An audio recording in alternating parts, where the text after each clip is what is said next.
me in the pay-per-view world. Oh, crud. I don't think I can go live on my Facebook anymore. They keep changing the rule. Well, I can go live on the podcast page. I can't go live, I think, on my main page anymore, like my personal page on Facebook. Yeah. Facebook keeps changing the rules. I think in part because they want you to go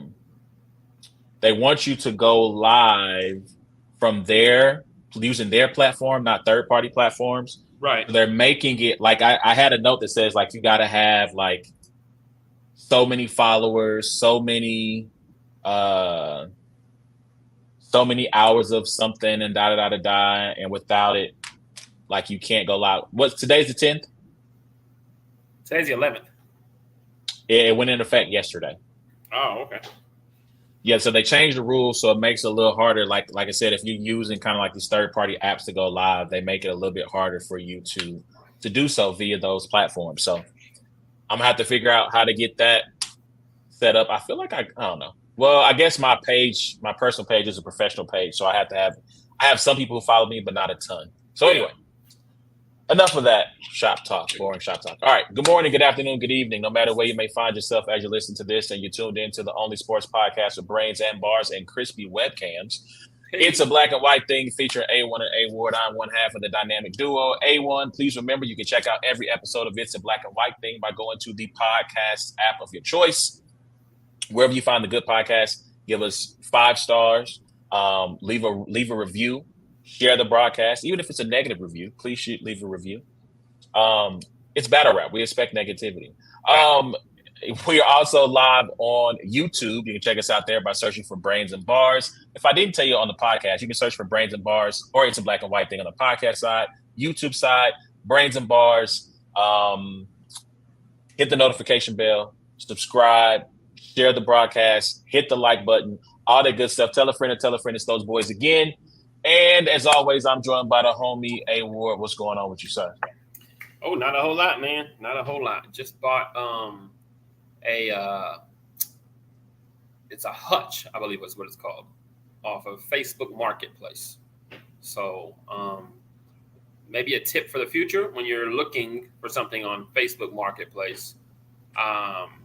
Actually look at the address in which you're buying it, because it might say Kansas City, Missouri. And guess what? I can get to Kansas City, Missouri in 5 minutes. But there's also a part of Kansas City, Missouri that's 45 minutes away too. So yeah, that's yeah. But no, other than that, life is life and life is good. Nephew's still here. We're headed back to Tennessee on Thursday. Am I lagging super heavy on your side? Because it is on mine. Yeah, you're lagging. I don't know if you have the ability. I'm trying to think. So I was using a webcam and I ended up, they said a couple of things. One, if you can have a hardwired connection from your computer into like, if you have like a modem that like you can move around, you can try that. The other thing, what I do right now, because I don't have a super fancy webcam, is I use my cell phone. So I plug my cell phone directly to the laptop, and that acts as my camera. So check. It's weird because I don't think it was doing that the first. Oh, and now it's a little better. It's a little better. I went down to 720 instead of 1080p. So maybe. So now, wait, what happened to your light though?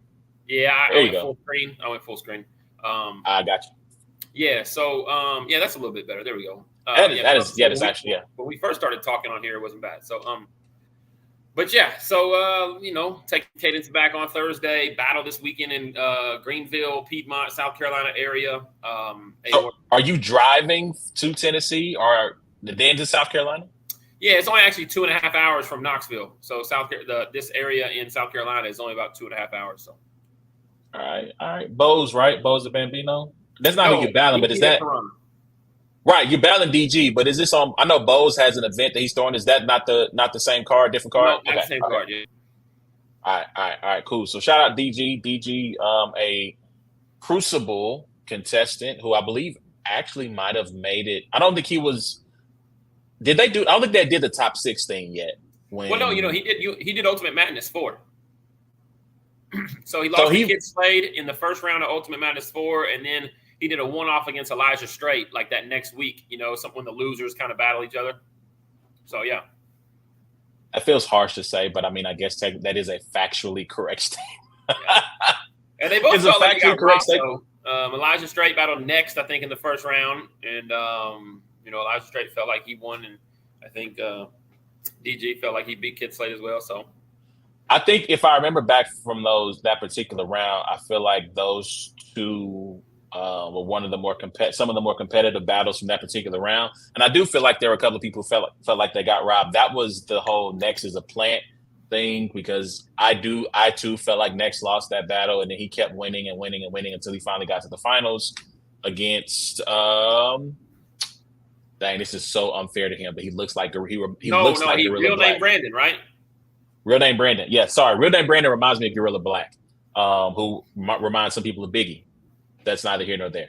But that's all that was coming to mind was Gorilla Black and not Real name Brandon. So Real name Brandon, I do apologize. All right, so let's get into we got an interesting show lined up tonight. We're going to get into it. So let's begin with Battle Rap. URL had their Nome 14 event this past weekend. I thought from top to bottom, a good card. I was entertained throughout the night. I've had the opportunity to go back and watch 4 of the battles, I think, because I missed a surprise battle. I did not get a chance to see Lux and Nitty in its entirety. I feel like I saw everything else in its entirety. Mm-hmm. So let's start at the beginning, man. I don't know if you had a chance to watch the surprise battle. I did surprise not. battle. So I will give the recap of that because I just watched it today I listened today while I was working. Swervo versus Franchise was the surprise battle for Nome 14. A good opportunity for both of those young men. I had Franchise 2-1. And here's the weird thing, like, I hope he gets another opportunity from Smack and Beasley and URL, because I personally feel like Swervo had the better bars. I had Swervo winning the first round. I thought Swervo had better material in his second, but he choked in his second, ended up hitting the eject button and calling time on his round. He then starts his third by picking up where he left off in his second round. Never a good idea. Why not? Why is that not a good idea? You just choked in that round, like really, I can't speak from someone who's choked before, but what I can say is, like, I would say that the best bet is to just clear your mind of that round. Don't worry about it and just get on to the third. You know what I mean? Unless for some reason you just don't have the third memorized at all. You know what I mean? And then you're like, well, I might know the second half of the second round better than I know my third. Like, but for some reason, like, if you've already messed up in that second round, it's just going to take you back to a place. You know what I mean? Where you're performing this material, and then you have to worry about how do I transition into my third round material, and if you're not like a natural freestyler or whatever, or a natural, at kind of doing that stuff, it's difficult. So I just say if you already had a third round locked, wash your hands to the second and get to the third. And I would be curious to find out from him if he was combining material from a second and a third, because it's not as clear as the second round, but he clearly hits the ejector seat in his third round too, and just kind of ends the round. So I don't know if maybe he just had the second half of his second memorized, maybe a little bit of third, decided to get as much material out as possible, and then just, Merlin and just call it a day, right? But he ends up hitting the ejector seat in the third round as well. Franchise, I mean, he had to run it back a few times to get his momentum back and stuff back, but he was more clean in that round. But again, I felt like Swervo had the better material in all 3 rounds. Franchise had some really good punches at points, some really nice punches at points. But I just felt like that Swervo had the better name flips. I felt like Swervo was more creative with his angles, more creative with his punches. And like I said, had he been able to maintain and not like, I'll put it to you this way. In that second, had he simply just called a round after he choked right after he landed a really nice punch. Had he simply just said round, even though it would have been a shorter round, he likely might have even won that round in the eyes of a lot of people. So, again, not a terrible Franchise. I just think that the bars from Swervo were better, in my opinion. Let's talk real quick about franchise though. Franchise now, I mean, it's going to be in the eyes of the coach. He's going to have 2 consensus wins, which, ironically enough, in the eyes of this man, he lost both of those battles. Eunice, and now against Swervo. So, like, in terms of future opponents, like, who do you think will be a good opponent for him on URL as he moves forward with his career in a positive projection right now? Yeah, he's definitely back. His trajectory kind of took a bit of a halt post, like pandemic and everything with getting into America and all that kind of stuff. Dang, here we go lagging again. Oh, that's annoying. This is why I'll fix it in post production. Why you don't try out new things. So I think his trajectory took that kind of hit, and now he's kind of back on. He's got EFB, he's got Ichi behind him, he's got good people to help promote, good people to help, I don't even want to say get him on cards because he deserves to be on cards. But as far as an opponent, I think it still needs to be somebody.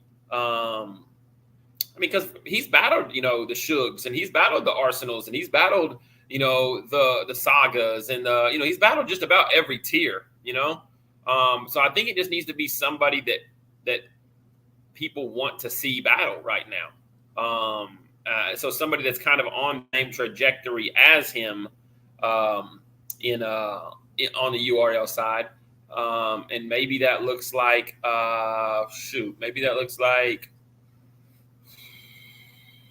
yeah. So I'm gonna throw out Holmesy. Okay. Yeah. They didn't battle during Ultimate Madness at all, I don't think, right? Nah. I don't know if Franchise was in that tournament.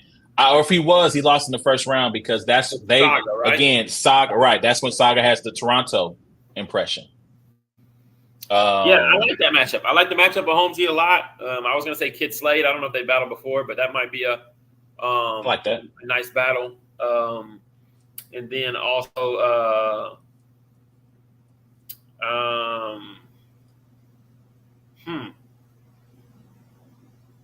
I don't know if he's battled Jay the Nightwing. I think that name pops into my head. Has he battled Chess before? Who? Chess? No. I think that could be a really good battle for Franchise too. Yeah, I'm not mad at that. I like that battle too. No, he has not battled Chess versus Franchise. I guess let me put battle rap in there because for some reason I got Checkers versus Chess when I type that in. No, he is not. JC. Yeah, so I think there's a couple of different options out there for him as he continues. I would like to see Swervo. I wouldn't mind seeing Swervo versus Chess either. I would like to see Swervo get, like I said, another opportunity to potentially continue to level up and do some nice things. Because, like I said, I thought his material was good, but hopefully he gets that opportunity to bounce back again. Maybe I know they've been doing a bunch of Civil Wars, resolutions. Hopefully one of those cards. So, but that's who I had in that battle. So let's keep it moving. Let's jump on to the next one. So that was the surprise battle, the official opening to the card, the official card, if you will. Was T-Top versus Danny Myers. Did you get a chance to watch all of this one? I watched most of it. I think probably the third round is where I didn't see a whole lot of it. I think I did get to listen to pretty much the whole battle. And, it was just one of those battles that didn't keep my attention. This was the first battle I watched. So I'm peeping the crowd. I'm peeping I'm watching the people stand around, I'm seeing the content that's being said, and I'm like, ooh, this could be a rough night, Now, mind you, it wasn't a situation though where these two artists were going crazy and they were getting like no reaction, The material was just, it was just kind of like hey buddy, good to see you. Hey buddy, good to see you. Let's get this money and let's watch Rum Nitty and Loaded Lux. I thought that there was parts that were okay. I thought there were angles that were okay from T-Top. And then man, Danny's my guy, but just the out Lux in the third. Oh man, it was you gotta have the wherewithal to understand, like, if you're in the middle of like a battle that is like, like, save that call out for for the next one, because you want to be wicked. You want people to kind of be behind you as you're doing all of this, and it just ended weird. I think I had T-Top maybe edging the battle, but I also just didn't like how much time he spent on Vicky, and I also didn't like the whole the E-Heart angle. Like, it's been mentioned, in circles before about Danny Myers, so it wasn't completely out of left field whether it's true or not, But I did just think that it was just an odd angle to like continue to go on for a while, and like the whole you cheating on your wife angle. It was all just weird. Content and everything. It was all just weird. And so, yeah, I give that battle like a 4 out of 10 because nobody choked. Yeah. I don't say this as a negative, right? But there are days when you go to work and you punch in the clock and, and you don't give it your all that day, right? Like you're going through the motions. You're on your Marshawn Lynch. You showed up so you won't get fined. Yep. Right. And that was T-Top and Danny. They showed up so they wouldn't get fined. Like, they showed up to, like you said, to collect a check. They showed up to rap, and that was it. Yep. I think for a guy like T-Top, who we talked about in the preview, who's had a really good year, was on a really good talking about Cody runs. And I don't think this battle is necessarily going to halt that or hinder that. It's just one data point in a however many data points for the battles we have for the year. But I can see it someone, if we get into that top 5 range, that top 3 range, someone is going to point to this battle when they talk about consistency, when they talk about material, moments, about how it's going to be lacking. I think T-Top did get it first and third. I thought his first, he got cleared. Danny, technically, in certain aspects, when you talk about his first, where he has he's on a multi-syllable rhyme pattern back to back to back for about a good, like, maybe 8 to 12 bars. Technically, he rapped well.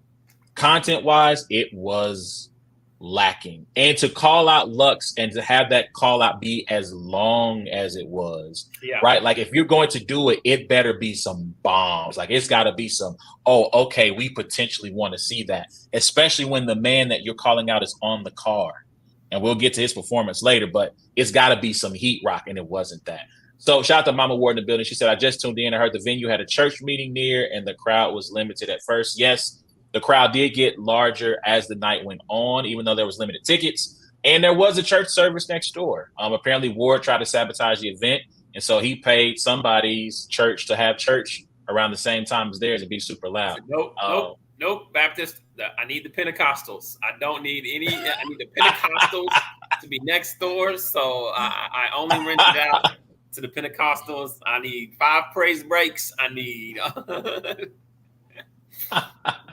Oh man, the church say we're gonna sing "Yes, Lord" one more time. We already sang it 5 times. Yes, Lord, one more time. All right, but that's how I called that battle, man. Shout out to them. Hopefully there'll be bigger and better things for them in the future. All right. I don't think that battle hurt T-Top's Cody or helped his Cody. Well, so let me ask you this question about that. So who do you think he should look to battle next, if to kind of keep that, to regain some of the steam he lost from this particular battle? Yeah, it's tough, man, because, I saw Murder Mook saying, who should I battle? And T-Top responds, like, let's get this out of the way. And I'm like, yo, T-Top, had you went in there and watched Danny Myers and had, like, one of the performance of the nights, like, you might be in a spot where you'd be like, yo, like, what's up, Mook? You know what I mean? But, like, because it was an uneventful, and, like, T-Top is T-Top. He doesn't have a whole lot to prove. But you kind of sometimes need that, like that. Like, Rum Nitty's coming off Cody. You know what I mean? Like, that's why he's, Rum Nitty luck, those conversations or whatever. With T-Top, man, it's so difficult to do this who should they battle, because, man, I can't sit here and tell you who all he's already battled. You know what I mean? Yeah. But I do think that he needs. I do think that another really really good battle, a really a high caliber opponent. Um, Man, I mean, I looked up A.Ward. Hollow. I just A.Ward. yeah. I looked up Hollow. Smile at me. Yeah, I'm trying to think. That would be a good one. Did you say Hollow? Yeah, I said Hollow. That's fire. I don't think. I like that a lot. Yeah, that was the thought on top of my head of just a high. Do we care to see Disaster rap? But I mean, I think the angles and stuff, like I look for opponents that T-Top can really get in a bag and talk to them about some different things. You know what I mean? And I think T-Top could talk to Disaster, a certain way. And I think Disaster would try to talk to T-Top, so I don't know if that's it, but I definitely think he needs another matchup to kind of get the ball rolling a little bit more. Like I said, it didn't hurt his Cody run. At the end of the year, like you said, they might look at it and be like, it was underwhelming. But they also might look at it and say, yeah, but I had him winning. So, it's a W for him. I ain't gonna hold you. T-Top versus Kid Slade, it's not a top tier quote unquote opponent, but I think, with the drug talk, that would allow him to get more in the bag. He can, if you talk about angles, how he approaches the angle on the did you snitch, did you not snitch? I think that would be interesting. I think that would be an interesting battle for T-Top. And like I said, if he does well, that'd be a nice little bounce back battle for him. All right, let's keep it moving. All right, Jazz, the rapper versus Coffee. I'll start on this one. I thought I had Jazz 2-1. I thought she got the second and the third. I thought Coffee edged the first. I thought Jazz went crazy in that second on Coffee. I really love some of the angles that she approached. She talked about her rapping ability, which then kind of shows up in Coffee's second round, the very thing that she hit on. And to me, there has to be, as a battle rapper, a really great feeling when you have an angle that you approach a topic and you do really well on it, and then that rapper then in their very next round then does the very thing you say. And so, that's hilarious. That battle was a HIPAA violation. Shout out to Mama Ward. It was some kind of violation. We're gonna talk about that in just a second. But when she talks about Coffee's rapping ability, about how you don't rhyme well, and it's like the very core of the culture, right? Of battle rap is rapping well. And then Coffee goes into her second, and then she named like 20% of the Cody list that apparently Jazz the rapper may or may not have had relations with, or some type of, For record, I didn't see after the first round, so I wasn't mentioned on any of these lists, right? I just want to make sure. I don't need any kind of breaking news right now. No. You are not listed as one of the men on those lists. Good.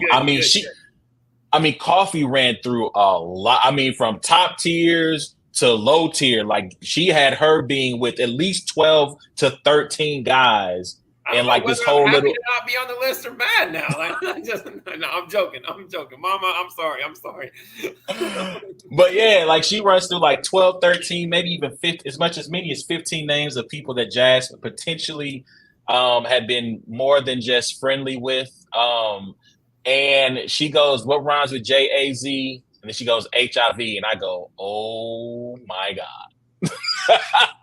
I went, oh my God. Like, no, you can't go what rhymes with and then only have the last part rhyme. You can't go J-A-Z, HIV. Like, no. I can do that because I'm not the battle rapper. I can go one syllable. I can have, you, ma'am, cannot have one syllable. And somebody. It's that you're trying to tell us what rhymes. You know what I mean? Like, one syllable rhyming is already looked at as elementary in battle rap, and some, but you're looking at us like you're gonna educate us on how to rhyme, bro. It can't happen. It can't happen. I wish that Jazz had like the freestyle brain or whatever, because the third round that would have been the opener. I told y'all, J-A-Z. HIV, no, JAZ. They pay me to make that, like that would have, and then it would have just took the whole building off. Like she can't, like all you gotta do is about 4 of them. Oh man. I mean, and so here's the other part though. Jazz in her second says you're the chattiest woman in battle rap, right? Like about how she's all that was the other part of her second that really accentuates, because then Coffee goes on this crazy run of saying you slept with all these people, you've been with all these people, and you use all these people to help further your career. But then Jazz at the top of her third says your baby daddy's gay. And I was like, what? Wait, what's happening? What's going on here? Oh my gosh! Like there's too much.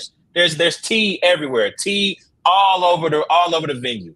And so, but again, I thought in real time it was a better battle in real time than it was on a watch back, because like I said, I just thought Jazz really washed her in that second just from the rapping. I thought in her third, she basically talks about Jazz gets into a little plug talk, a little drug talk about how to score drugs and how to put it together. And she's like, look, this stuff is easy to rap about, essentially, right? Like, and I don't believe you've actually done this. There's some effective counter writing from Coffee in the third that says, listen, I really live this life. You rap about this stuff and you're not believable at all. I wanna punch you in the face. So I did think that was some effective counter writing from Coffee, but at the end I had Jazz 2-1, second and third. It was a good battle. I had it being as potentially battle of the night, and of the battles we've talked about, I think it is the best one we've talked about thus far. I'll put it that way. Yeah, but I don't think first round, and I had Coffee winning the first round. Women tell all battle is hilarious. I was kind of underwhelmed a little bit with Jazz's first, and so I didn't get to the second round bomb. But I'm excited to go back and watch that because I think Jazz. Yeah, she turned up in the second and third for sure. All right, next battle on this list: Swamp versus Miss Hustle intergender battle. Did you get a chance? How much of this did you watch? I didn't see any of this battle, and I saw Rock and West, and I saw Lux and Nitty, and I saw Geeky and Fonz. I watched the last three. I watched all of them. Yeah. Okay. So off first watch, I saw this battle in its entirety. I had Swamp 2-1 in the group chat. I put Swamp 2-1. I think today I was able to go back and listen to the battle while I worked, take kind of the scoring system, taking points. And I had Swamp with the first. I had Hustle with the second and the third. I thought Hustle's punches were a little bit better, a little bit more efficient with her punches, a little bit harder hitting with her punches. I thought Swamp, I'm trying to remember the bar. I think he said something like to the effect of Black Sheep lamb chop bar. Black Sheep. I became the black sheep so my family could eat lamb. That was the bar of the battle, though. That was the bar of the battle. And like I said, he was rebuttaling too. So I give him the flame. There were pre-buttles, right? His first round. Listen, we know pre-buttles. You're calling out the pre-buttal. I'm definitely going to be the pre-buttal. That was, bro. It was too clean. It was too clean the way he just. I forget what. I think he rapped about because she had some line about him eating raccoon. I think he might have had a rebuttal about the raccoon and maybe another bar. Now he did, and I'm going to give him credit for this one being an actual rebuttal. In the second round, she talked about her and her crew getting after Swamp, maybe beating him up, doing some damage. And so she had some friends, male friends who, pitch hit, they go the other way, right? And so he said, I got something for you and your crew. It's a flamethrower, right? And I was like, ooh, I like that. Like that was again, I thought that was a true rebuttal. He could have said, I bet they would jump me. They do look like some swingers. Now that Again, I don't right. So to be fair to Swamp, right? I don't remember the Hustle line. Flamethrowers is fire, super fire. It's actually better than swingers, but that's super fire. No fun. I was like, I like that. I like that rebuttal. That was a really nice rebuttal. But I just thought, like I said, Hustle had a little bit more. Mama Ward's got Swamp 30. I'm gonna disagree with you, Mama Ward. I had Hustle 2-1. I think, like I said, Swamp got that first. I thought Hustle got the second and the third. Again, that was a good battle though. Which one? Right, was the debatable round. Like when you first had it, you had Swamp 2-1. You think what was the round that you? For sure, probably the third. I think it's probably the third, and it was probably the third because I felt pretty clear that I thought Swamp got the first, Hustle got the second, and I think that's how I called it, second and third. So for Hustle, so yeah, that was ain't gonna let Swamp lose around after what he did to Verb. Like he can't lose around for the rest of this year at least. He's got immunity from losing around from A.Ward since after what he did to Verb. So that's hilarious. That's he's an honorary son now for 2024. Until he battles you, that is. Then it's over with. Hilarious. All right, let's jump into this next one, man. Geechee Gotti versus Fonz. So you got a chance to watch this one. How did you call that one? Yeah, I had it as a real debatable battle. Geechee comes out. He's a little bit, you can tell, not polished, I think, in that first round. I thought Fonz came out the gate and had some really good material. I thought he was punching at a high level. Second round, Geechee comes back with some rebuttals. However, these, I don't know if you noticed, but definitely pre-buttals with Geechee. You know, Fonz has the line, the crazy line, the middle. That wasn't the middle of the mall line. What's he have? He has a line about, never mind. I'm messing up right here in my head. We'll get to the next battle. This is Tay-Rock. Tay-Rock and the middle of the mall. Oh, that's Tay-Rock and Jerry West. Yep. Geechee comes back with legit rebuttals. Boom. Hitting him with some rebuttals. Man, the one thing I knew was going to happen, and this is a lot of how I try to battle people that are just punchers as well. You know, it's like Geechee's showing the charisma. He's showing the rebuttals. He's laughing at him. He's working the crowd. He's doing all of these things that Fonz can't do that matter. You know, now, if you're not polished and you're choppy, it's kind of a little bit harder to give you, you got to really be charming and in your bag and just dancing there. And I don't think Geechee was dancing. He was showing off some attributes that Fonz doesn't have, And so when I was watching it, originally watching it live, I had it as a very, very debatable battle, which I won't call it underwhelming, but I did think both would be a little bit better. But I think I gave it to Fonz. I was going to edge it to Geechee just off the intangibles of the freestyling. But if I go back to how I really look at battles, if you're choppy and not polished, which I think Geechee was, then I'm probably for sure in the first. Yeah, I'm going to lean the other way. And so I'm giving it to Fonz 2-1. I do wonder if Geechee has reached the surf. Has he unlocked the surf achievement of I can just show up with 2 rounds and beat you, or at least make it debatable, right? And if you get into that preference bag, Geechee has built up such a reputation that it becomes hard for a lot of people to go against him in that way. And so I agree that first round was choppy. Fonz was on his game in that first. I feel like his second was likely. I gave the second to Geechee. So I have to. This is one of the battles I hate. I didn't get a chance to go back and watch. I had a choice at 4:00. It was watch Nitty and Lutz in its entirety, or rewatch Geechee and Fonz, because I think this is the last battle where I was not sure in who the winner was. Because in that moment, I might have put in the group chat that day, Fonz 2-1. I think I need to go back for a second watch because I might have edged Fonz that second too. And maybe Geechee gave Geechee third. How long he talked about the triangle, I just didn't. I didn't like how long he talked about the triangle. I thought he had really good punches, but they're just so much tree stuff, and it wasn't new tree stuff, in my opinion. He had some similar lines that I used against him. Left hands. I used that against Geechee in the rematch, and that's what I'm saying. When you're going at that angle that's already been a used angle, I'm not saying he bit anything out, what I'm saying, but you're already dabbling into an area that people have touched on so much. So I wasn't catching any. And so I'm like, man, he's punching better than maybe what Geechee's punching, but at the angle and some of that stuff, it just didn't hit for me. And then I believe that Geechee had some of the rebuttals. I didn't really like the bark and the stick rebuttal. I thought it was all right. But yeah, I think that's why I gave Geechee the second. I can dig that. Like I said, I need to go back and watch and really solidify my mind who I think won. Like I said, I think in the moment I had Fonz 2-1. Good battle. I thought Geechee would be a little bit more prepped I thought he would take this one a little bit more serious because of the type of puncher that Fonz is. Like I said, he came out in that first. It's almost like he's kind of filling out his opponent, or even not even filling out his opponent, maybe his own material, and just trying to find his way and get his momentum going. And then in that second and third, I feel like he did that against Loso. That first, except he was worse against Loso in that first round.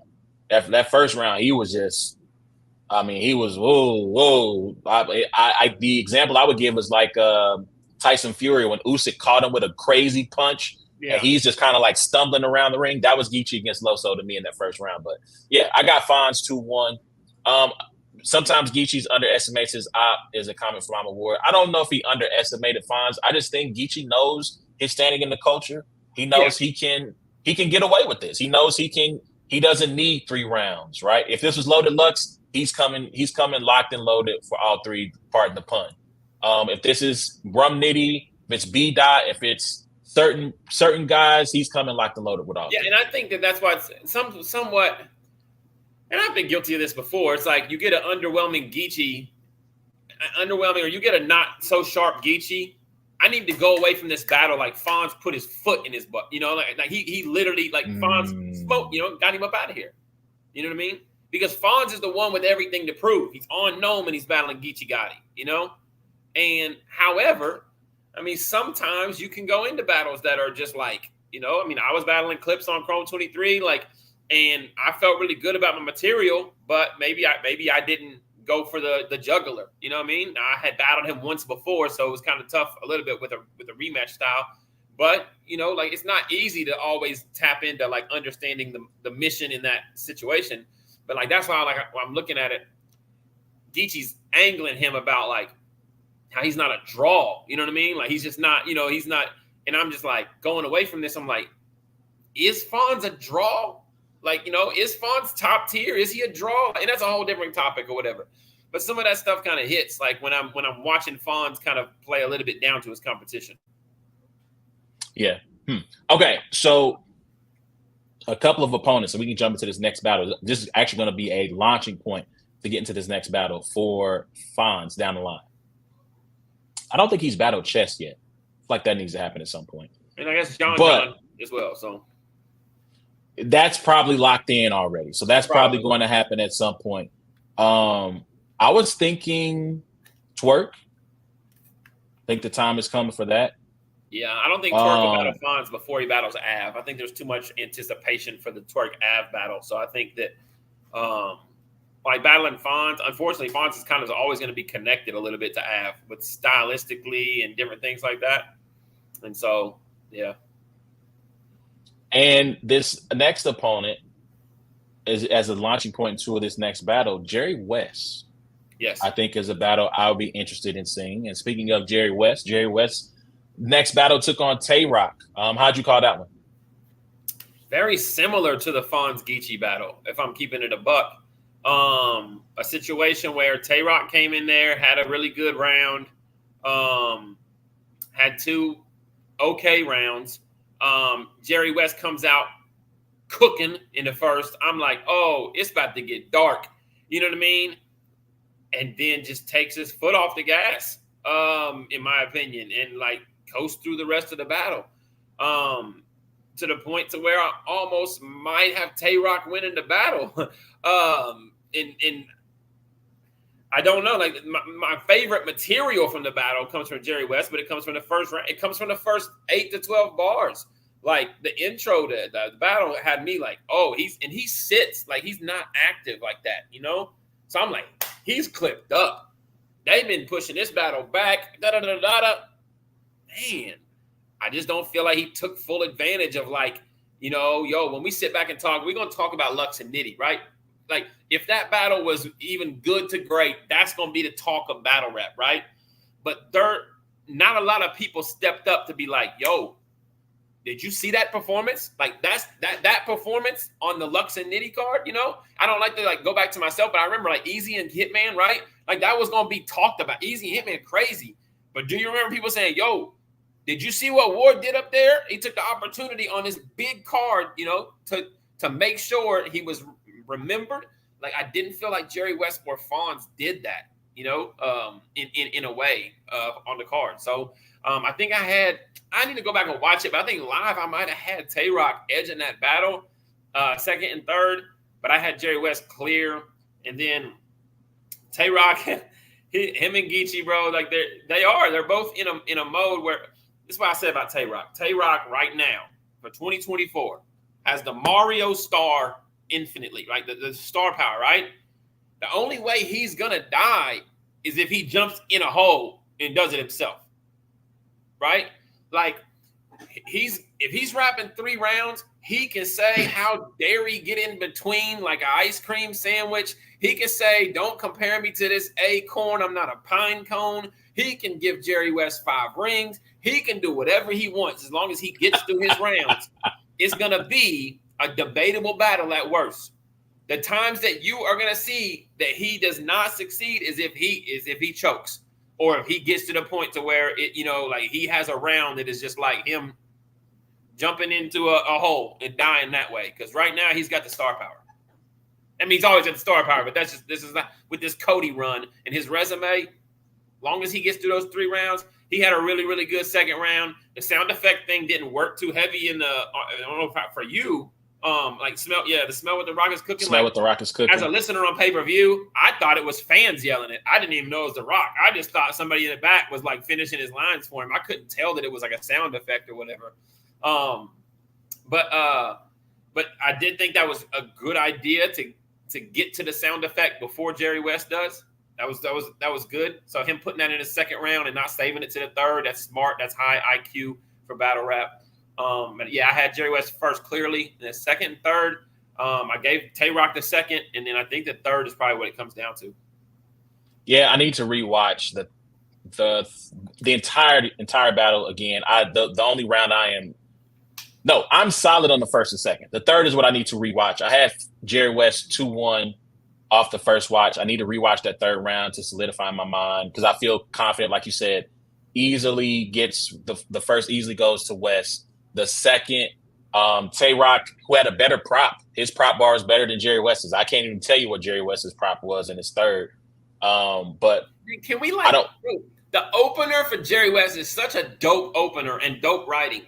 And what guys do is like they don't go back to that kind of stuff like during the battle, Like it just. Do you remember what it was? Yeah, of course. He said, he was basically saying like, I'm not gonna have to repeat myself. Like he's like, but you push this battle back. I hope you can't rap. You know what I mean? He was like, because something, knock, I'm a rock, and I'm a smack. You know what I mean? And like, that's not punchline writing. That's like, I'm not gonna have to repeat myself. Now we rhyme in 2 words that are repeating themselves. Double, like it's angle based, it's boom, it's fire. You know what I mean? And then it's like, battlers, you can still do stuff like that throughout the battle. You can switch it up. You don't have to go to the punchline. You can come right back and be like, the minute they book A and A, my phone went on D. You can do like different things, and that's what I want to see. Like Jerry West, when he came out with that, I was like, oh, that's super dope. Like I want to see more of that kind of stuff. Gotcha. I can dig it. Like I said, I need to rewatch the third. Comes down to the third for me. Whoever gets that third wins the battle. At West on the front end, we'll see what happens. But let's jump into this main event. Loaded Lux, beloved. He's outside, man. If you get a chance, go check out Let's Talk Battle Rap. I didn't have the opportunity to jump into the spaces after the event, but I need to go check out Jay Black. I'm pretty sure he's got a recap of the event. I think I already seen him in a gray hoodie with the gray hoodie on in his kitchen. But he had a great rant on Let's Talk Battle Rap Spaces that they reposted on their page about Loaded Lux. I want to start here before we get into who won, because this obviously, like you said, this is being the most talked about battle. It's got the culture buzzing. I've already seen the instant classic line thrown out. Are you ready? I don't know how many times you had a chance to watch it. Are you ready off first watch, though, because you watched all 3 rounds, to say instant classic? No.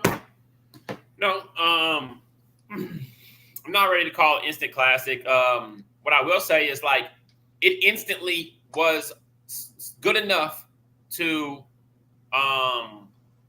give this culture that needed something a jolt. You know what I mean? Me and Daylight and Sharon, we talked a couple weeks ago in Cali, and we were just like, yo, the battle rap needs this battle to be really good.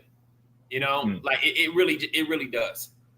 You want your main events on cards to be the best battle, right? And then when your URL, the quote unquote, prestigious league, the number one league, you want your main event on URL to be the best. That's good for battle rap. That's the biggest UFC card, the main event of the best heavyweight fights being the battle. That's what you want. When you look back to battles of the year over the last few years, like me and Rum Nitty win it on the Riot. I forget exactly who won it last year. And it might have been a URL battle. They do a lot. It might have been Hitman and Ill Will. It might have been.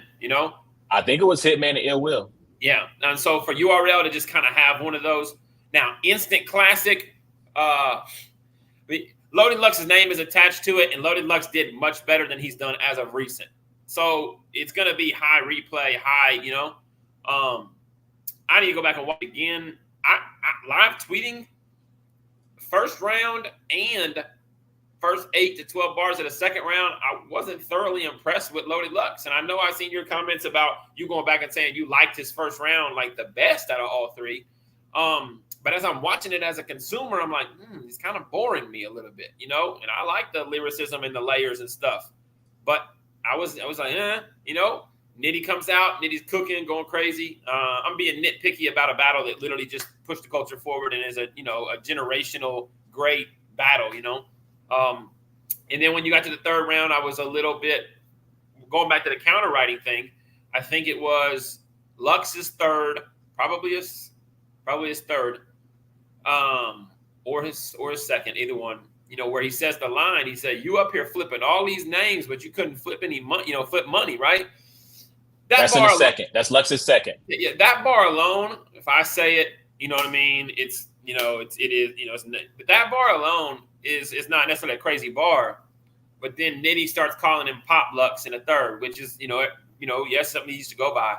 But then he's flipping Pop 3, 4 times, 5 times in the third, and I'm just sitting here like, bringing up Pop Lux is a cool idea for a bar, but then after he just said you up here flipping all these names, and now you're using that to kind of give you another name to flip off of is great counter writing too. So I thought that they both were really, really good. Battle of the night. We talked about it in our predictions. This is what we want to be a battle of the night. And second half of Lux's second round and his third round I thought were really good. And I'm interested to go back and watch it to see how I really, really like it. But man, shout out to those two guys because we needed that one. So I did not get a chance to watch this in real time. My son wanted to watch Godzilla and King Kong. And so that's pretty much the same thing. Two monsters in their own right. I held off as long as I could, and I'm like, you know what? Like, I need to tune in, tap in with him, and watch this movie. And so, I shut the laptop and said, all right, let's get into it. Let's watch Godzilla and King Kong. Yeah. So I got a chance today to watch the entirety of the battle because I got through there first. I like you initially was underwhelmed by Lux's first. I thought that Nitty got the first, in my opinion. But when going back, man, like I'm like, yo, like, and to me, when you face a puncher, especially one of the GOAT punchers, Lux's ability to punch, scheme, angle, to start a thought, get to the punch, and then continue that thought into the setup of the next bar, and this stuff is kind of linking together. Like you see, Nitty's punching can make you forget about all that. Let's be clear, right? It can make you forget that his opponent can get into those pockets and do all those things. But I just thought that Lux's ability to do those things, to talk to him, I think we talked about this in the prediction. That small room where he gets to just rap, there's no crowd, they're not overly drunk, they are tuned in to what he's trying to say. That was going to heavily weigh in his favor. And it's not like Nitty didn't get into certain pockets. I mean, he had to go back and forth with me with the Avid Diva, Snug Slug, I forget, Pull Up, I think. think pull up was one of them. Yeah, Right. yeah. Like he had that. He did some things too as well, other than punch. Right. He had the angle on the pop Lux in his third. Right. So he was not simply just punching. He talked about it, I think, in his second, about how I just can't rap. Like I can't just sit up here and punch with you. I have to do other things. I just thought Lux. I mean, let me ask this question. So to complete my thought though, I had Lux 2-1. I hadn't taken the first and the second. I need to go back and rewatch the third. I know people said Nitty's third was a little bit shorter. I thought he had some of his best punches in his third. His first was the other round that had his best punches. But I thought that first and second, I thought Lux got that. I'll rewatch it again, obviously, to see. I could be talked into Lux Gentleman's 30, by the way. But let me ask you this. Is Lux getting a little bit of the grading on the curve treatment because people consider his last two performances to be subpar? So the fact that he was able to tap into what people might be considered the classic Lux, the Lux that we all pay to see, that we love to see, is he getting a little bit of a curve grading in his performance in the moment? Yeah, of course. And I mean, he deserves it. He's Lux.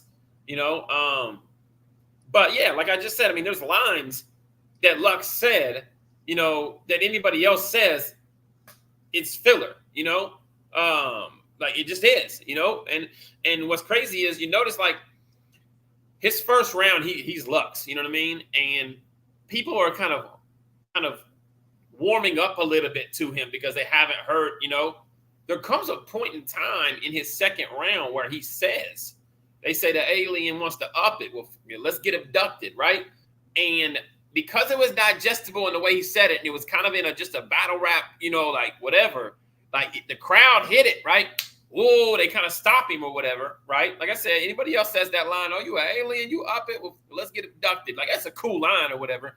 But everything he says after that, he's back in Lux mode and he's doing this, the linking and the scheming or whatever, but he's got the momentum now because he brought something a little bit more digestible and a little bit more like, here, got the crowd into it and boom. But yeah, like I said, he's so good. I mean, he's so good. The writing bars, there's guys like Mad Flex. I look at Mad Flex and I look at Lux and people are like, whoa, Ward, what are you doing? Why are you? But literally, I'm dead serious. There are guys like that when you look at their lines, there's nothing wasted, right? We all use these little transition statements or whatever. After our line, we're just back, to buck the heater or whatever, something randomly to just get us to our next complete thought.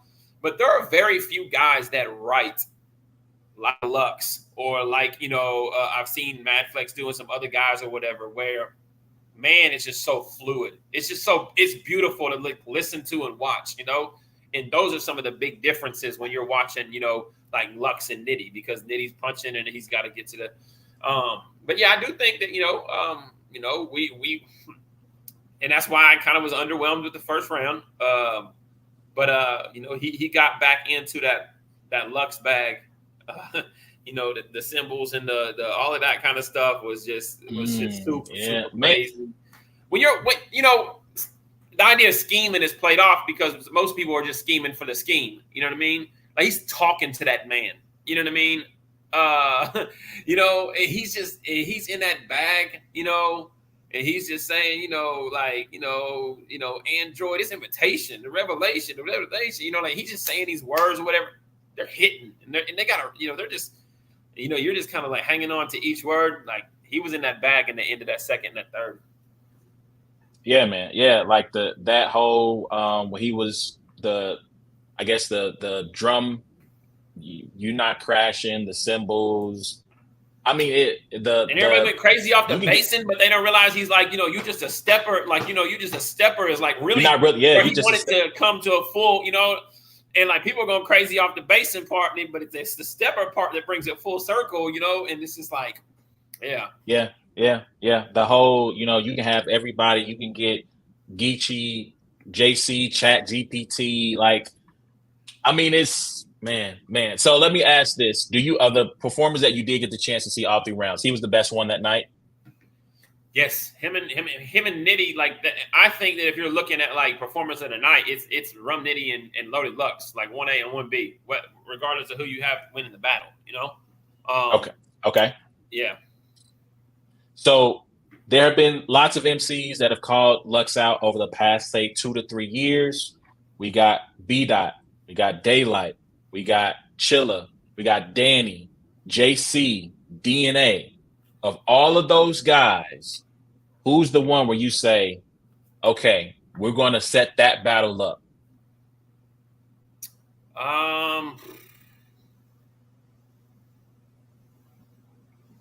It's a good question, man. Rum Nitty checked a lot of boxes of like what I wanted to see Lux up against. You know, I wanted to see him up against somebody that wasn't from that Verb, you know, Murder Mook, you know, whatever class. You know, he goes and he battles Geechee Gotti. Geechee Gotti's just a different type of battler. You know what I mean? So it's like, oh, I want to see Lux against a pin. You know what I mean? And Nitty is also a pin. You know, so he checks a lot of those boxes. I don't need to see Lux for another year at least. I just don't need to see him until 2025. And personally, Okay. I think that who I would want to see him against would be New Jersey Twerk. I think New Jersey Twerk would be who I would want to see him against. Hopefully, considering that Twerk is on a high, you know, run of back-to-back performances. I think the talking points there with Twerk being Pastor's kid, with Twerk the chokes, with you know Twerk literally having battle rap in the palm of his hand at any moment. You know what I mean? I just think the talking points there would be crazy, and I also just think Twerk, I mean, creatively and everything would just be a tough matchup. You know, one of the reasons why Lux was really good is because some of the same reasons Big K was really good against me is people don't realize, like, aesthetically, a taller guy, like, talking to, like, a little bitty guy and, like, preaching, like, talking to him about his career and stuff like that. Like, he, you know, let me tell you, say, he hit Rum Nitty like this, boom, boom, in the chest, you know, while he's talking to him, and you're just looking like, oh, he's sunning this young man. You know what I mean? It's like, yo, you can't do that against a New Jersey Twerk. You know what I mean? Like, it doesn't look the same. It doesn't, you know, convey the same, you know? So, personally, that I used to be on the whole Daylight thing. I don't know. Maybe I'm kind of cool on Daylight, the idea of Daylight and Lux. It's turned into the Detox album. Yeah. I mean, that's essentially what it's become. It's become, oh, it's happening this year. We got the sponsor. They might even drop the flyer. I've talked to Daylight twice, and he's told me it's already happened. It's filmed, and they're just waiting on somebody. You know what I mean? So it's like, you know, like, but like, yeah, I'm straight. Cool on that. Man, I'd love to actually see Chilla and Lux.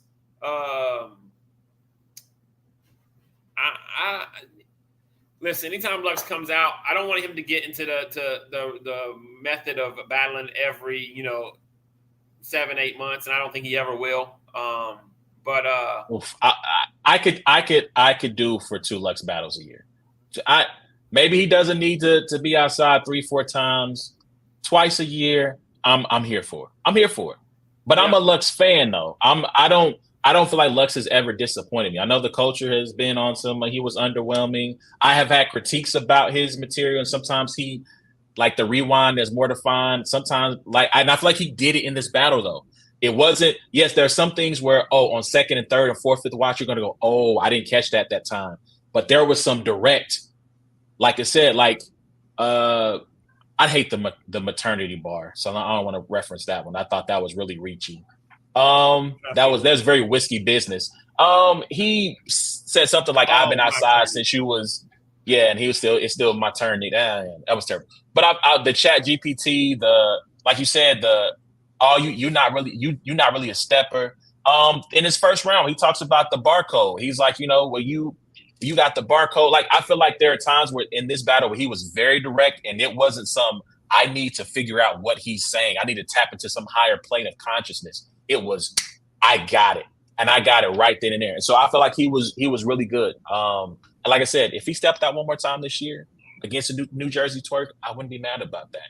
To me, of the guys I named, it's B Dot.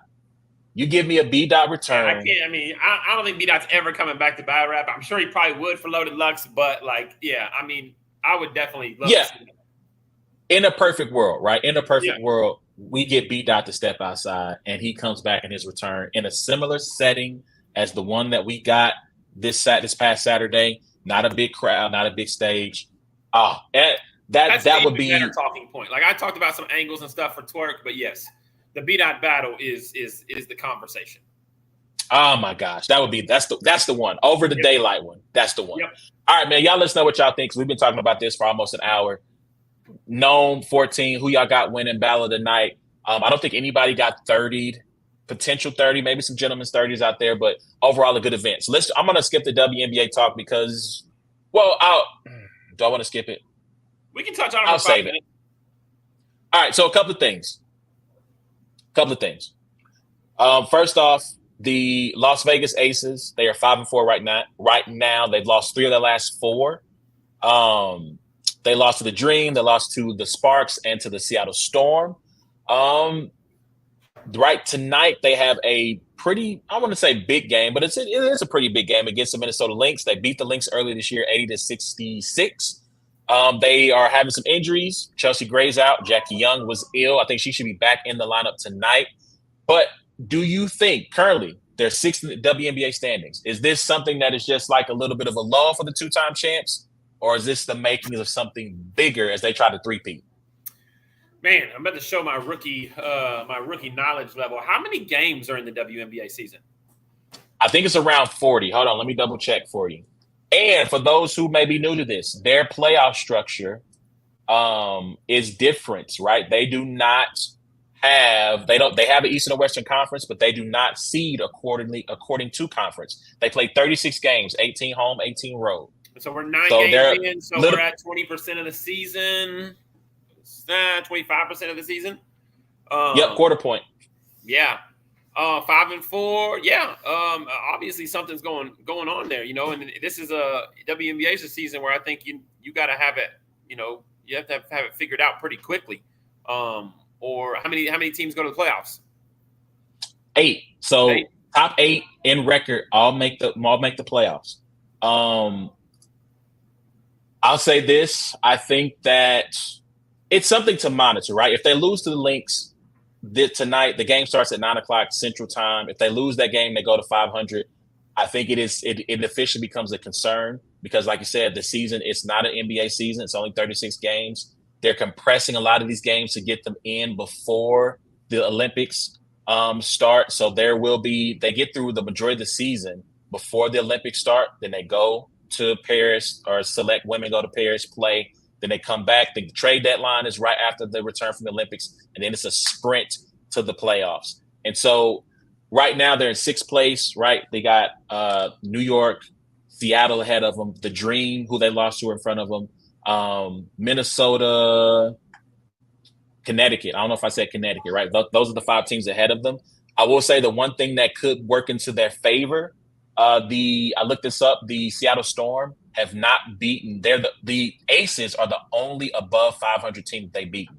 They've lost 3 times to the Lynx. They lost, I believe it was the Sun is their other loss. So that is something that bears watching. Are the Storm a team that can play with the top competition? And did they just get a little bit lucky playing the Aces without their 2 best guards? Asia Wilson, as long as she stays healthy, as long as she is ready to go, she's the MVP right now. There's no discussion. She's kind of like the Tay-Rock of this thing at the quarter point of the season. There's no discussion of who is the MVP of the league, but they've got to find some better production from their bench. I know Kate Martin, she got to start with Jackie Young being out. She's a rookie.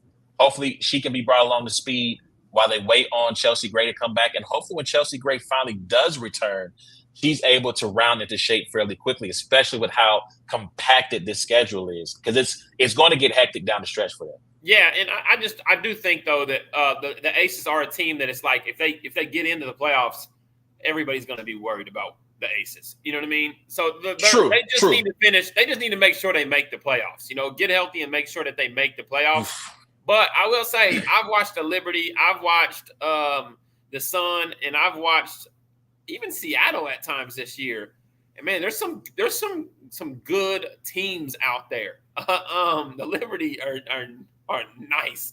And yeah, so I think maybe a little bit more parity, maybe, this year than in the Well, last at the couple. top for sure. At the top for sure, because I think you've had some movement. Nneka Ogwumike and Skylar Diggins are now in Seattle, which definitely helps that team. Jewel Lloyd is a bucket. Minnesota, Nafisa Collier, Baller, like there's a lot of that top of that league.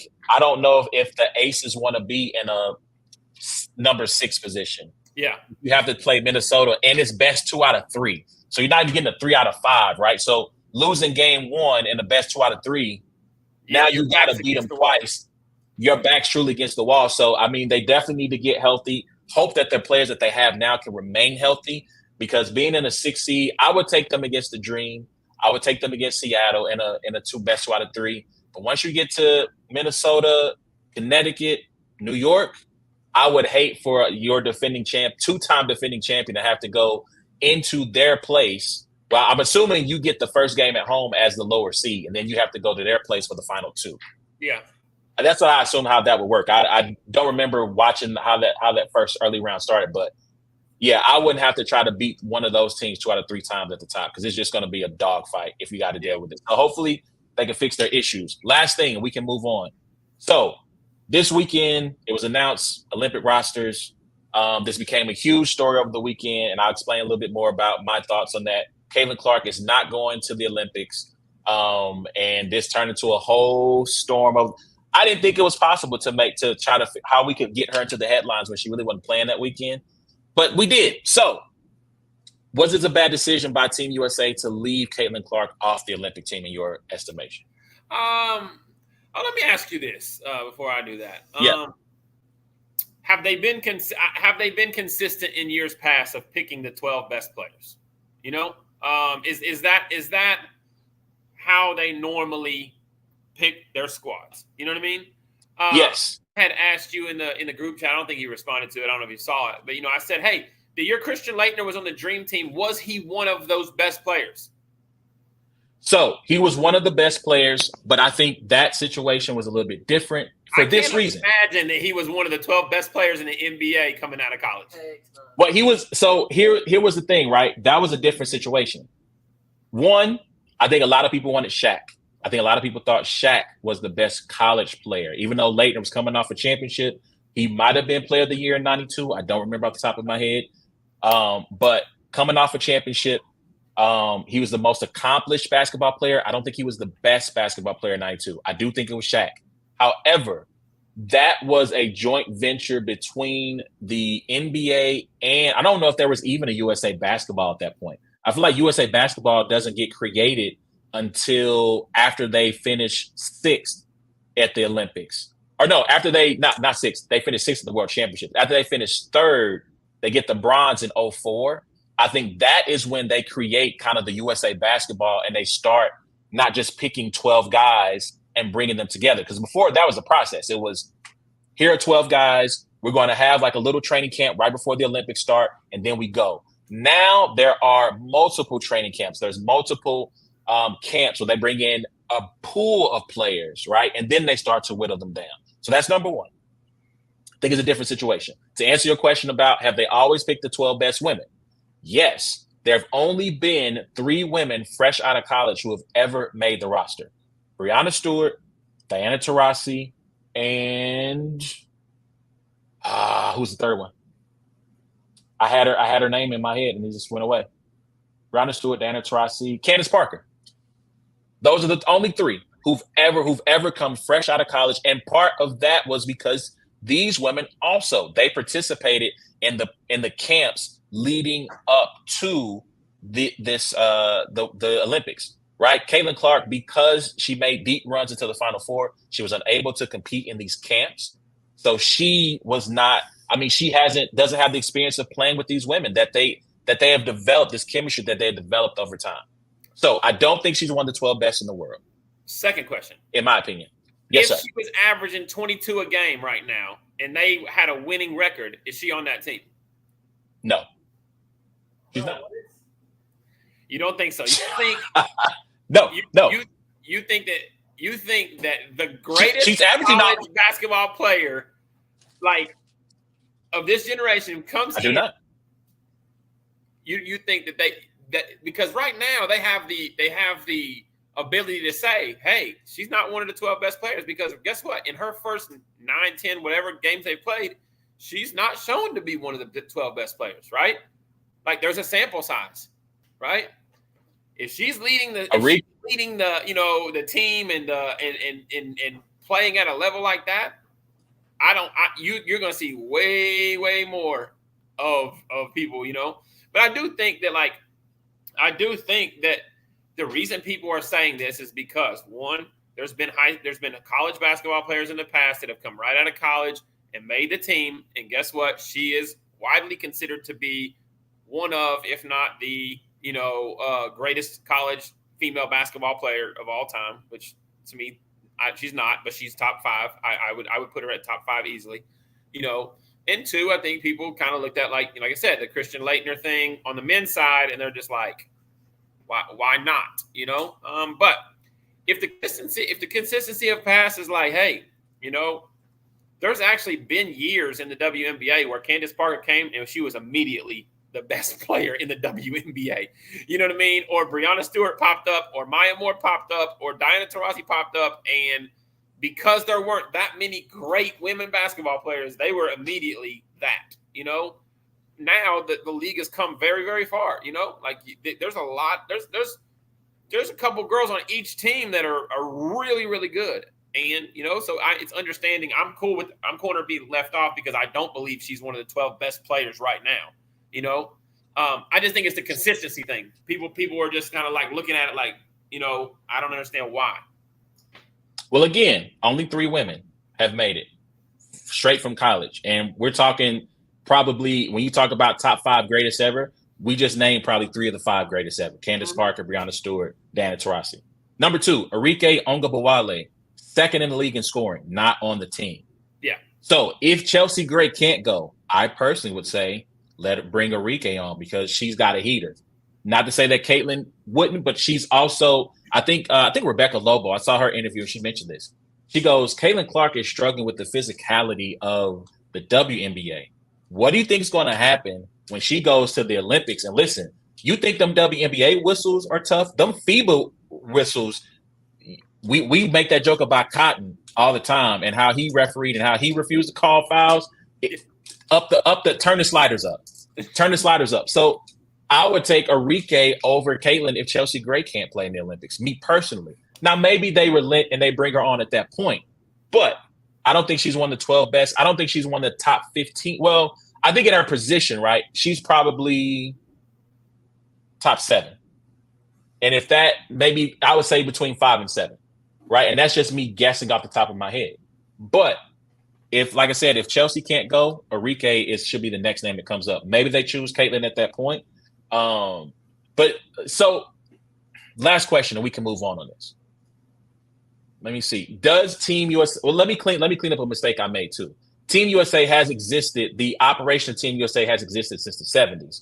What they changed after that loss, after that bronze medal loss, if you will, in 2004, was that they started having a pool of players instead of just grabbing 12 guys and putting them in a room together and saying, let's play basketball. So let me clean that up. So last question. Does Team USA have an obligation to help the WNBA grow the game? Because that's really the argument that people are saying. You bring Caitlin Clark because represents an opportunity to grow women's basketball. So does Team USA, because this isn't the WNBA who put this roster together, do they have an obligation to grow the game? Yes, I think they do. Let me ask the second question. Should their responsibility be, what should matter more, growing the game or winning the goal? Winning the goal. Winning the goal should be the response. Yeah, winning is everything. Yeah, and you definitely don't grow the game by losing the goal. So the priority is winning the gold, because you can't grow that. You can't go finish silver, bronze, or not, and then people be like, I want to go watch that product. They're like, nah, you can't even that you're not even the best basketball that's out here being played. So the priority is winning the gold medal. But I mean, you are like like I said, like we talked last week about the eyes that are on the WNBA that are specifically there for Caitlin Clark. Well, there are eyes that are going to be on the women's USA team that don't watch that at all, and they specifically watch the Olympics. And the WNBA, they want to be treated, they want to get paid, they want all of these different things, and they're on their way right now at growing and having tons of growth. So what's next? Like, what are some other ways to keep doing that? And this is an opportunity right here. This is an opportunity. Putting together a great basketball team that wins the gold medal, that has, come on, not to bring everything to battle rap, A1, but there's some battles you want to watch because some people are talking crazy over here on the side, and it ain't got nothing to do with the actual product on the court. It's got to do with the storylines and the headlines, and it's like, yo. And so that's why I'm just like, I get it. Gold medal's important, but man, Caitlin Clark hitting a 30-foot bomb on a Polish girl or something like, or something like it. It's just got some like pizzazz to it. That's like, yo, we need to check out this Indiana Fever team. All right. So I'll say this. Yes, you're right. The responsibility is to win the gold medal instead of grow the game.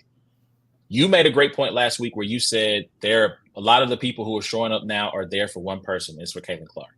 And that is completely fine, right? Not to their detriment or not a diss. I think that it is a responsibility of journalists to grow the game. It is a responsibility of those who cover the Olympics. And to me, this was the mistake that Christine Brennan made when she posted this tweet about why it was a huge mistake. It is their responsibility to take that group of people who are showing up for that one person and saying, hey, I get it. You showed up for this person, but hey, let me introduce you to this person. And here's why they're interesting. And here's why you should care. As a person who wanted to one day work in journalism, in particular sports journalism, I was introduced to pre-internet. All right, Caden. So this is the Stone Age where you had to pick up a book if you wanted to learn something. I was introduced to so many people a world of people that I would not have never, ever found out about if I hadn't gotten my Sports Illustrated and read it from cover to cover, or if I hadn't got autobiographies of players past and present, right? Yes, TV is an excellent medium. It is a way to, in this internet age, it is the way that we really get information through our smartphones and through television. But through the printed word, through your video essays, through your sit downs with these players, you can grow the game. It is your job to make us care. You have to give us reasons to care. There are a lot of compelling stories in the WNBA that you can cover beyond Caitlin Clark. Take that group of people who've shown up for her and put it in front of them while they play them. Hey, here's a little bit of this person, and allow them to get intrigued. And that's how you grow the game versus complaining that this person didn't go and it's a missed opportunity. It doesn't have to be. These women are going for, I think, their 8th gold medal in a row. There's storylines there, right? So anyway, y'all let us know what y'all think, man, about this Caitlin Clark thing. Did they miss an opportunity? Should they have done something? Should they have made an exception to put her on the team? Do you gotta get out of here? No, we can talk NBA real quick and then bounce. All right, cool. Cadence is there? Yep. All right, we're going widescreen. Cadence, what's good, man? What's good, man? I ain't been doing much. I just been chilling, playing basketball, all that. Yeah. Yeah, I heard you went Shack Attack, man. I heard you went Shack Attack on the rim. Yeah. You brought it down. I threw myself a lob, and the rim came with it, but I made it and one, I guess. and one. That's hilarious. That's hilarious. I saw that jump from my free throw. I didn't make that. That's what's up. All right, so let's talk about the NBA Finals real quick here, man. So 2-0 for Boston, headed into Dallas tomorrow for Game 3. So breaking news that happened today, it was announced that Kristaps Porzingis, I'm not even going to pretend to try to pronounce the injury he suffered in Game 2, but he does have a lower leg injury. It is a tendon, I believe, that is right around the ankle or calf. And so he is going to try to play. So just so that if you guys haven't seen that, you or heard that, breaking news. So we'll start here. How does that affect the Celtics' chance to maybe get a sweep or even win the series? Well, I do think noticeably once he got injured and came down on that leg, he was quite different. He was very, very much playing different. He was limited. Just watching him. So if he's at that level in which that he was in the second half of that game, I don't even know that it makes sense to even give him that many minutes. I think Boston is deep enough and has plenty of talent to continue to win games without trying to force that. So I definitely do think it's a bigger deal because he's the reason they came out in that first game and put it on the Mavs. Second game was a lot closer. It got a little bit up and down, whatever, but it was a lot closer. So I think with a healthy Porzingis, you're looking at 5 games, maybe 6 games max. Without a healthy Porzingis, you can still get to the 6 and 7. I think. Do I go? Yeah, go ahead. Okay.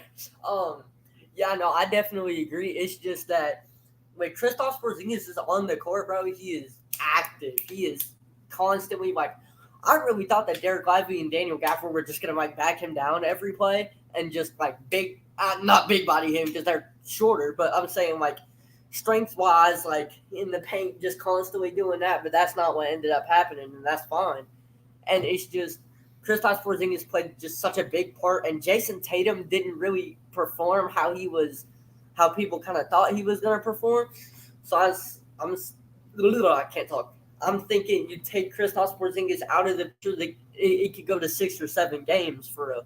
I think that, but if they put him on the court and he pulls some Kobe broken finger and just start playing, it's you never know. It's Kristaps is so injury prone and it's like chess. When he's on, but when it's sometimes he's not. It's Yep. It's very confusing, and it's just it's very it's just he's shooting threes in people's faces and hitting these floaters and blocking shots left and right, but then stuff like that happens every other game, and it's I just want to see how Jason Tatum and Jaylen Brown will step up to the pedestal and perform how people thought they were going to perform in game 1. I really want to see them. You're muted. You're muted. Yeah. I really want to see them step up and just see what happens when they're put under all that immense pressure and see what they can actually do when given that spotlight like they have in the past, which they've lost. Did you say chess? Yeah, he said chess. When Porzingis is on, he's on, and when he's not, Yep. Respect. Yeah, the culture seems to love chess, which is why he gets so many opportunities. But that's a story for another day. So I think it's a huge injury. I initially said Celtics in 6 with Porzingis, Celtics in 7 without. It puts a lot more pressure to me on Jason Tatum. I feel like Jason Tatum has had a fantastic series, maybe not as a scorer, but he's doing everything else. He's facilitating, he's making plays on the offense, rebounding, playing good defense. But to me now, it puts that much more pressure on him to actually turn up and be a scorer on top of all those other things that he's doing. The Celtics are a team ensemble. I know it's been a whole lot of talk about whose team is it, who's the man, who's the leader there. It seems like they lead by committee. I feel like Jaylen Brown was incredible in game 1. Drew Holiday then leads the team in scoring in game 2. But so maybe they don't feel as much. Maybe Jason doesn't feel the need to put that weight on himself. I would like to see him put that weight on himself and continue to lead as a scorer in game 3. But we'll see. But this is the opening that the Mavericks have been waiting for because Kristaps has been a presence on offense and especially on defense. He's had at least 3 or 4 blocks at the rim where he's getting vertical, meeting people at the rim, and he is altering or flat out blocking shots. So last question. What does Dallas need to do to turn around this series? Well, there's about 4 guys that somebody needs to step up. I'm not going to sit here and act like Luka's doing everything great and the rest of them aren't. I do think it's hard to say Luka needs to get other guys involved because he's still got 10, 11 assists at the end of every game. But he is guilty sometimes of coming out in the first and second quarter it's Luka time. Watch me go ahead and get buckets on you or whatever. And I was watching an interview with Kevon Looney, I think earlier today or yesterday, And Kevon Looney was like, yo, you know how important it is for us role players to get a layup or get a dunk in that first quarter? You know what I mean? And get some of those easy buckets or whatever so that we feel like we're in the game. And, you know, bro, I looked at the stat today. Luka, I think, is 8 of 21 from 3. The rest of the team is 5 for 32. You know, nobody else on the team has hit more than 1 3-pointer in the first 2 games. So Kyrie's 0 for 8. PJ Washington's 1 for 6. Derek House is 1 for Derek. What's his name? Lively. No, but not Lively. Derek Jones Jr. Is that Derek Jones Jr. There you go. You know, like literally, you know, they've hit like, I think 15 threes in the series, and it's 8 from Luka. So nobody else is hitting shots like they were last series, man. I remember PJ, you know, getting crazy. I remember, you know, Kyrie hitting a couple back-to-back. Tim Hardaway Jr. comes in, 10-point run, you know. Like, that stuff's not happening right now. And on the flip side, when you got Drew Holiday dropping 26 on you effortlessly, like what? Oh, yeah, I'm just over here open because y'all are doubling this and you got to worry about this effortlessly, you know? So what needs to happen is Kyrie needs to be the Kyrie of the last 2 games of the last series, you know, and he needs to step up and he needs to be in the 20-point range. And then one of these other guys, man, PJ Washington or Gafford or Lively or just somebody that, man, guys got to step up, because if not, if they lose this one, it might be a wrap for them. You know, if they lose game 3, sure. it might be a wrap for them. I think it's interesting to see that there are 1.5-point favorites going into the game. I thought maybe it has something to do with Kristaps Porzingis' injury, but I would have thought that Boston still would have been favored in this game after the first 2. Considering like Boston's been 8 to 13-point favorites over almost everybody in the playoffs consistently. You know what I mean? And on the road, they've even been 3 to 5-point favorites over their Eastern Conference foes. But I think one thing you're realizing is that that team is just, people thought, oh, Tatum's going to have to he's going to have to jump to that next level for them to, no, the MVP for that team is Brad Stevens, is the, you know, the general managers, the people that put together that team, because that team is built to win as a team. And I wouldn't be mad if Drew Holiday or Jaylen Brown won the series MVP. All right, Cadence, what do you think? I talked so long, I almost forgot the question. Yeah. What does Dallas need to do to turn it around? Yeah. That's on, bro. That's on me. You good. Honestly, that's a little bit off topic, but I'm going to get back. I swear. Dallas needs Nas Reed. I'm sorry, but they do. Tell me he's not the perfect fit. Tell me he ain't the perfect fit, bro. They do need a 6th man. They need somebody to come off the bench and fire things up. Yeah. Okay. Anyway, I think what Dallas needs to do is to speak English. My fault. I think what Dallas needs to do is they really need to step up and just really focus on defense, like what the patterns of the Celtics offense do without Porzingis. Does that make sense? Because their spacing is definitely going to shrink. You're not going to have as many people going in the post as you usually would. So they really got to lock down on the perimeter, really think about what they're doing. And then, as you said, he made a freaking great point with getting the role players that everybody started up in the first quarter. Mozzie made it. Everybody fired up in the first quarter and really just get the energy rolling. I think that that's just I think that's huge. You said everything I was gonna say. That's crazy. Yeah. We share a brain. It's just I think Luka needs to step up and be the person that we all know he is. I feel like Kyrie needs to do the same. I feel like everybody just needs to be a little, a grain of salt better, and then they'll come. Not smoke them, obviously, but I think everybody just needs to be a little better than they have been, and then I think the team is safe from there on. Does that make sense? Yep. A.Ward, all right, so let us not overreact, because this is the consistency I've always kept, and you can attest to that. You're not in trouble till you lose a home game. You know, there's a lot of people kind of overreacting. I didn't even think about that. When you drop one at home, that's when we start looking at you like. So tomorrow, Dallas wins that game, and it's 2-1. We like, hey, we're gonna be 2-2. They're right back in it. and you give me a fighter's chance in Game 7, it is what it is. You know what I mean? So I think it's the way that Porzingis played in the first game and how bad they beat him.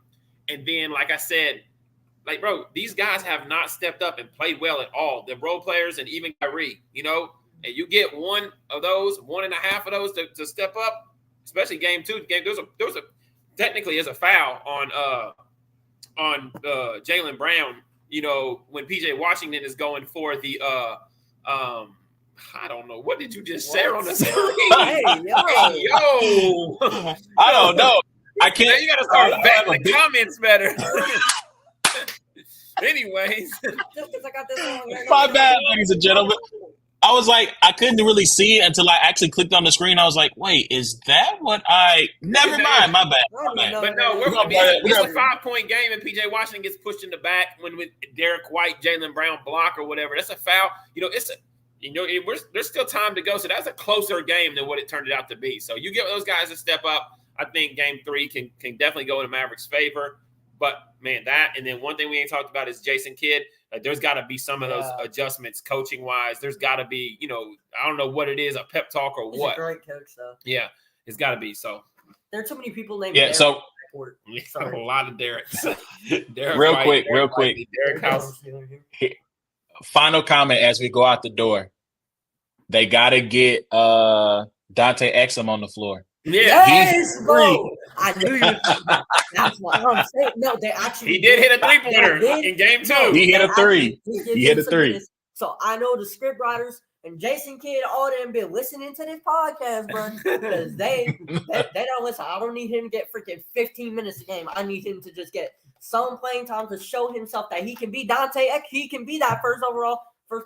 No, not number 1, but he was a top 10 pick. He was top 5 for sure. I think he might have been third overall. That he was projected to be. He is not a bust in the draft.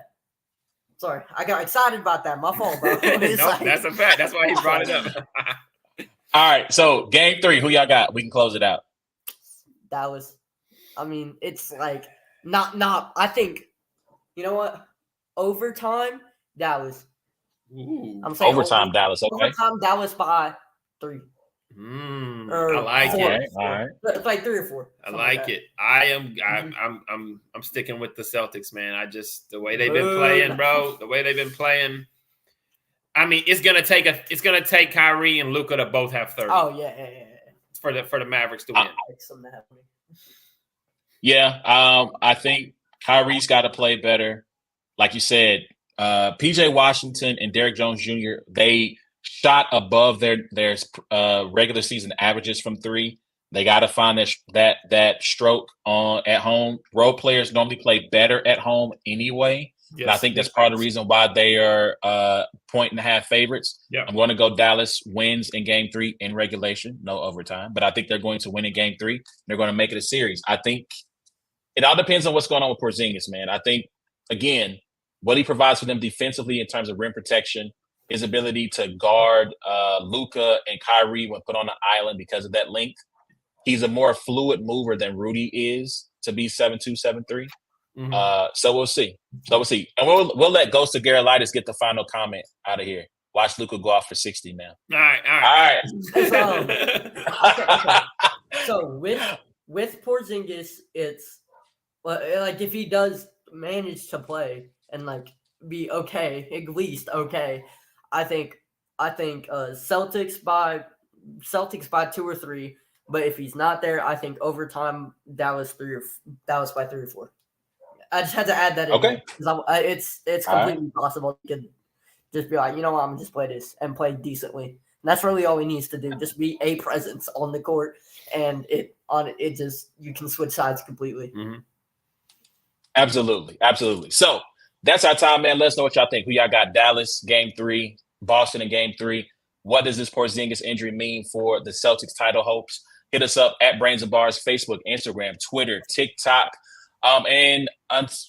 Before I hit that ending, please remember, you can check out every episode of It's a Black and White Thing by going to the podcast app of your choice. Wherever you find a good podcast, search for It's a Black and White Thing or Brains and Bars, all one word. You can also check us out on YouTube at Brains and Bars, and that also is the same @ name for our Twitter, Instagram, TikTok, and Facebook.